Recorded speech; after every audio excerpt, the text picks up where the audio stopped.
تعادل عادل للزمالك أمام إنبي وانتصار مستحق للأهلي أمام الداخلية.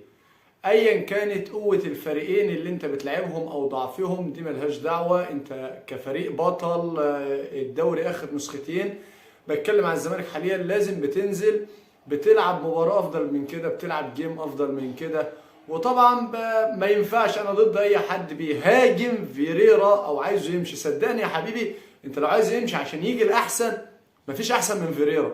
لكن انت لو بتهاجمه مثلا عشان خاطر الغلطات يتفاداها، يتدارك اخطائه، يعدل من الخطه اللي هو بيلعب بها 3-4-3 ده عشان ما عادش تاكل مع فرق الدوري المصري. الفرق بتعرف تتعامل معاها، المدربين حفظوها خلاص. اوكي، يبقى انت كده قلبك على الفرقه لكن برضو انا عندي كذا حاجه عايز اتكلم عنها.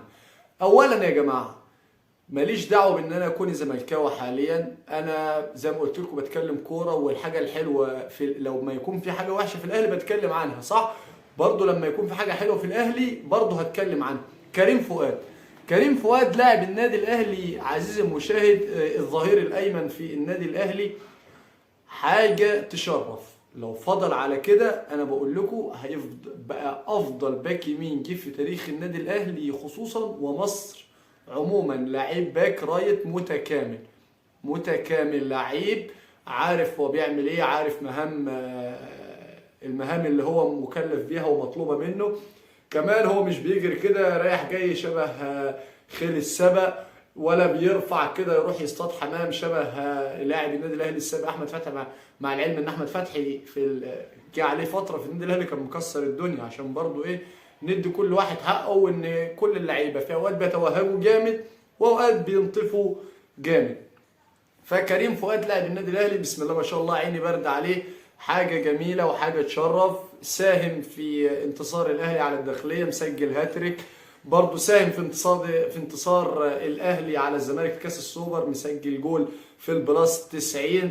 حاجه كويسه طبعا طول ما هو مجتهد. اصل في حاجه بتقول لكل مجتهد نصيب. زي ما زيزو مجتهد في نادي الزمالك، زيزو شايف مصلحته، زيزو عارف اللي وراه ايه، عارف اللي مطلوب منه ايه. زيزو لعيب كبير ولاعيب مجتهد. فده في لعيب في واحد بيشجع كوره في مصر يقدر يختلف على زيزو؟ مفيش. زيزو لاعب متكامل، لاعب بسم الله ما شاء الله، حاجة أوروبية. كذلك الحال كريم فؤاد لو استمر على الأداء ده في الالتزام وفي الاجتهاد، وخلى باله من نفسه وخلى باله من دي مصلحته، لأن في أمثلة ياما اللعيبة توهجت جامد واختفت. فطبعا ده كلامي أولا عن كريم فؤاد. نروح لمباراة الزمالك وإنبي. يعني طبعا من الغباء بالنسبة لفيريرا، من الغباء ان انت تعمل نفس الحاجة مرتين وتنتظر نتيجة مختلفة.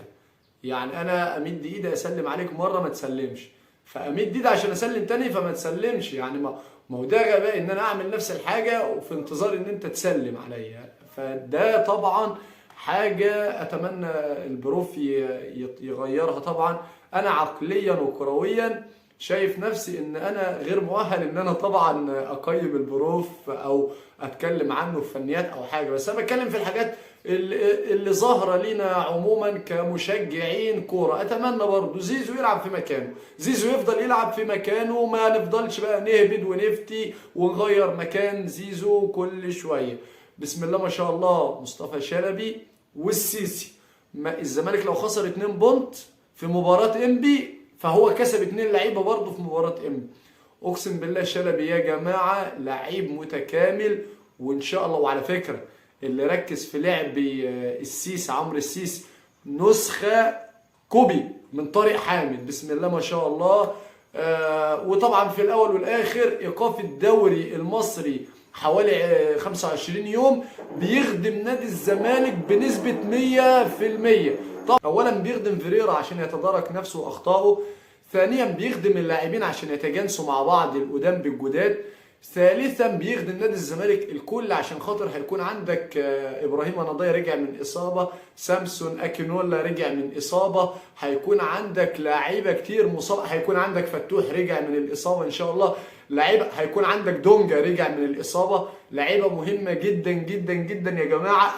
يعني الوحيد اللي مش هيكون رجع هو الونش عشان اصابته مطوله معانا شويه، زي ما قلنا مش هيلعب الدور الاول في الدوري ولا هيلعب دور المجموعات في دوري ابطال افريقيا. فايقاف الدوري لفتره تقترب من حوالي شهر بسبب كاس العالم، اتمنى ان شاء الله ان نادي الزمالك يستغلها.